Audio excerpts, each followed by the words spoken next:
JBM ముందుగా నూతన సంవత్సర శుభాకాంక్షలు, అలాగే భీమ్ కొరేగా విజయోత్సవ శుభాకాంక్షలు తెలియపరుస్తూ మరి మాల జాతి బిడ్డలందరూ కూడా ఒక్కసారి ఆలోచించాలని తెలియపరుస్తూ మరి మాల జాతిలో పుట్టినందుకు చాలా గర్వపడుతున్నాం. మరి ఈ దేశ చరిత్రలో వీరత్వం కలిగినటువంటి జాతి, శౌర్యం కలిగినటువంటి జాతి, యోధులు కలిగినటువంటి జాతి మన మాల జాతి.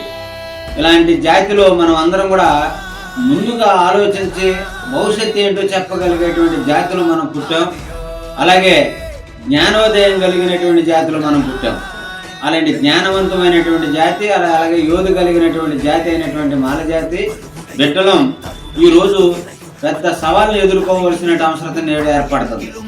ఎందుకంటే బాబాసాహెబ్ అంబేద్కర్ భారత రాజ్యాంగం రాసిన తర్వాత ఈ దేశంలో స్వేచ్ఛ, సమానత్వం, సోదరభావం కల్పించి న్యాయమైనటువంటి హక్కుల కోసం మీరు పోరాడని చెప్పి బాబాసాహెబ్ అంబేద్కర్ రాజ్యాంగంలో మనకి హక్కులు కల్పించడం జరిగింది.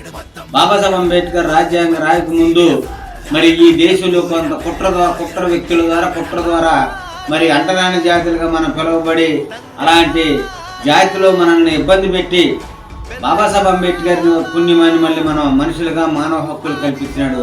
ఆ మానవ హక్కులతోటే నేడు మాల జాతి ప్రశ్నిస్తుంది.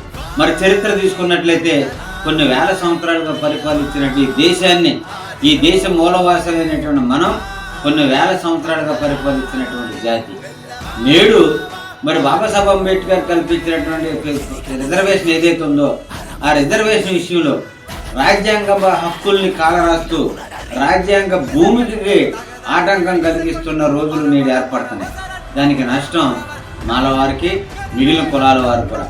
ఏదైతే భారత రాజ్యాంగం చెప్తుందో భారత రాజ్యాంగ ప్రకారంగా మానవులందరూ కూడా సమానమని చాటి చెప్తుంటే ఇక్కడ ఈ ప్రజాస్వామ్య దేశంలో మరి ప్రపంచమే మొత్తం గర్వించదగ్గ బిడ్డ డాక్టర్ బాబాసాహెబ్ అంబేద్కర్.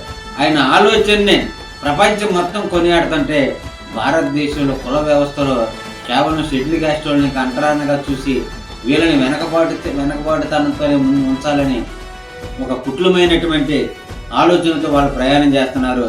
మాలల్లారా, ఇది గ్రహించండి. ఇది గ్రహించి మన సత్తా ఏంటో చాటి చెప్పవలసిన అవసరం నేడు ఉంది. ఈ రాష్ట్రంలో సుమారు 1 కోటి జనాభా ఉన్నాం. అలాగే ఏలూరు జిల్లాలో 8 లక్షల మంది మాలవారే ఉన్నాం. మనం అందరం ఐక్యంతో కలిసి ఉన్నట్లయితే మన ముందు ఎవడైనా సరే బలాదూర్. ఈ విషయాన్ని మీరు గుర్తుంచుకోవాలి. ఏ కుటుంబ సభ్యులైనా సరే ఒక ఆలోచన ఉండాలి. మనం లేనటువంటి గ్రామం లేదు, మండలం లేదు, జిల్లా లేదు, ఈ రాష్ట్రమే లేదు.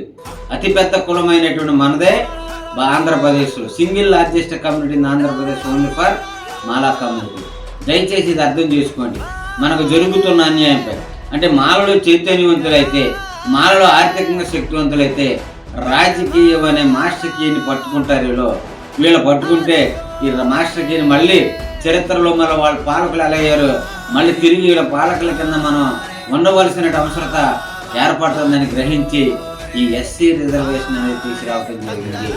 ఎస్సీ రిజర్వేషన్ గురించి మనలో అతిగా మనం టైం ఖర్చు పెట్టవలసిన అవసరం లేదు. మనం ఐక్యంగా ఉంటే ఆటోమేటిక్గా ఇవన్నీ కూడా మన దగ్గరగా వస్తాయి. ఐక్యంగా ఉండడం కోసం మానవులందరూ కూడా సిద్ధపడండి. ఐక్యతే మనకు ప్రధానమైనటువంటి ఎజెండా. మళ్ళీ చెప్తున్నాను, ఐక్యతే ప్రధానమైనటువంటి ఎజెండా మనకి.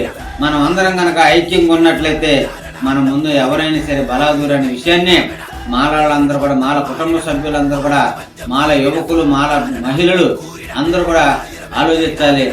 మాల విద్యార్థులారా, మీకు వాస్తవాలు తెలియట్లేదు. మీరు దయచేసి ఈ వాస్తవాలను గ్రహించి మీకు జరుగుతున్నటువంటి అన్యాయం మీద మీరు గలమెత్తవలసిన అవసరత నేడు ఉంది. మరి దయచేసి భీమా కోరిగాం మరి ఆ చరిత్ర మన వాళ్ళందరూ కూడా తెలుసుకోవాలి. మన 500 మంది 28,000 మంది పీష్వాల్ని హతం చేసినటువంటి చరిత్ర మనదే.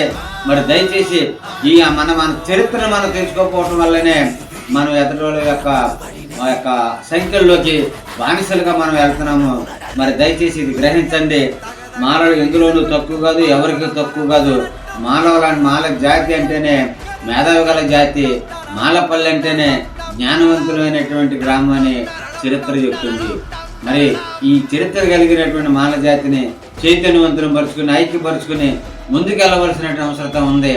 మన అల్టిమేట్ గోల్ బాబాసాహెబ్ అంబేద్కర్ ఇచ్చినటువంటి ఓటు హక్కుతో ఏదైతే the political power is the master key by which can open each and ఎవరి లక్ అని మరి బాబాసాహెబ్ అంబేద్కర్ ఏదైతే చెప్పాడో ఆ దిశగా మనం ప్రయాణం చేస్తే మనం ముందు ఎవడైనా సరే బలాదూర్ అనే విషయాన్ని మాలలు ముందు భవిష్యత్తులో తెలియజేయాలి. రాబోయే కాలంలో మరి జిల్లాల వైడ్గా మాలను ఐక్యపరచడం కోసం మన రాష్ట్ర వ్యాప్తంగా గుంటూరులో నల్లపాటలు ఎలా అయితే మన సత్తా చూపించామో ఏలూరు జిల్లాలో కూడా అదే సత్తా చూపించడానికి మాలలందరూ కూడా సిద్ధంగా ఉండాలని ఈ నూతన సంవత్సరం రోజు మరి మీ అందరికీ నేను తెలియజేస్తూ సెలవు తీసుకున్నాను. జై భీమ్, జై భారత్.